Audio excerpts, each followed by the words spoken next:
Assalamualaikum warahmatullahi wabarakatuh. Perkenalkan, nama saya Putri Mutiasari dengan NPM F0G0200077 dari kelas 1B dengan dosen pengampu Bunda Vina Hiasa MA dengan mata kuliah Bahasa Indonesia. Baiklah, di sini saya akan meresensi buku yang berjudul Komunikasi dalam Praktik Kebidanan. Cetakan pertama buku ini Desember 2016, penulisnya Syahrini Handayani M.Mid, pengembangan desain instruksionalnya Insinyur Ana Agung Made, sastrawan Putra MA ed.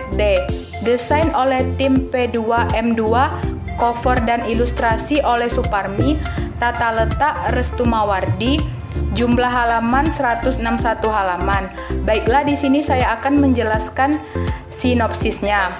Komunikasi merupakan proses yang sangat khusus dan berarti dalam hubungan antar manusia.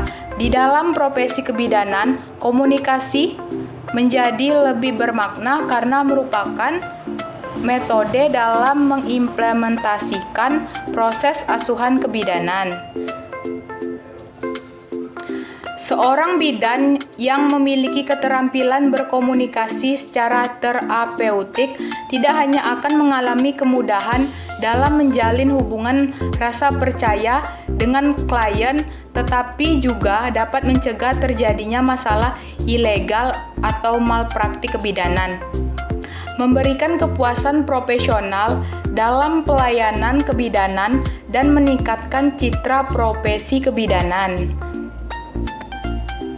Selain itu, hal yang paling penting adalah mengamalkan ilmunya untuk memberikan pertolongan terhadap sesama manusia. Aktivitas pelayanan yang dilaksanakan seorang bidan kepada klien tidak hanya terbatas pada pelayanan dalam aspek fisik, tetapi juga bertanggung jawab pada masalah-masalah psikis. Konseling merupakan salah satu bentuk pelayanan kebidanan untuk membantu mengurangi atau menyelesaikan masalah klien, terutama masalah-masalah psikis dan intelektual.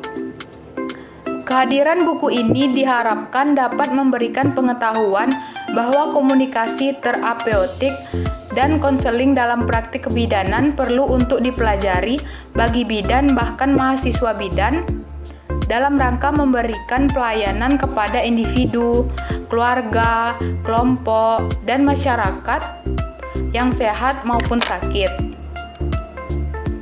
Konseling kebidanan menjadi sarana bagi bidan membantu pasien menyelesaikan berbagai permasalahan seputar isu-isu kebidanan.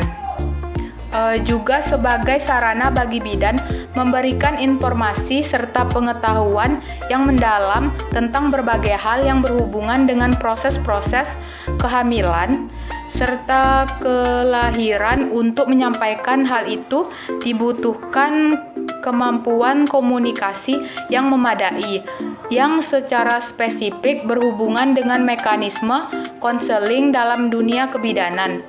Inilah alasan mengapa buku Komunikasi Kebidanan ini hadir. Buku ini menyampaikan berbagai hal tentang komunikasi dan konseling kebidanan. Materi yang dibahas dalam buku ini meliputi Bab 1, konsep dan bentuk komunikasi. Bab 2, komunikasi terapeutik dan komunikasi kelompok. Bab 3, hubungan antar manusia dan pengaruh pemahaman terhadap KIP atau K. Bab 4, komunikasi interpersonal atau konseling. Bab 5, macam-macam konseling dalam asuhan kebidanan. Bab 6, konsep pengambilan keputusan dan strategi pengambilan keputusan. Baiklah, saya akan menjelaskan kelebihan dan kekurangan bukunya.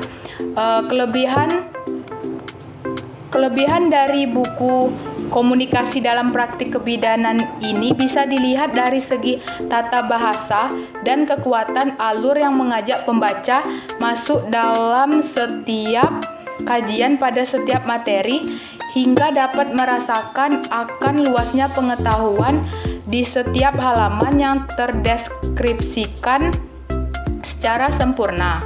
Hal ini tak lepas dari hasil pemikiran penyusun dalam memberikan teori dan perumusan per bab yang dituangkan dengan bahasa intelektual dan perhitungan yang tepat. Dan juga buku ini setiap penulisannya itu mudah dimengerti dan dipahami saat akan dibaca. Baiklah kekurangannya, pada dasarnya buku komunikasi dalam praktik kebidanan ini tidak mempunyai kekurangan. Hal ini disebabkan karena penyusun dengan cerdas dan rapi menggambarkan urutan alur deskripsi dan eksplorasi akan materi yang akan dibahas. Jika ditinjau dari segi kebahasaan hingga teori dan perumusan per bab yang dirasakan pembaca,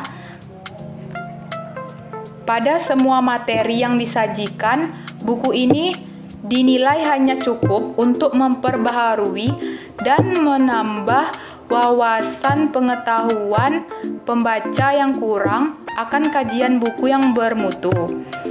Kekurangan buku ini, sampul buku dan gambar yang terdapat di dalam buku kurang menarik. Baiklah, itu saja yang dapat saya jelaskan. Selamat menonton. Terima kasih. Wassalamualaikum warahmatullahi wabarakatuh.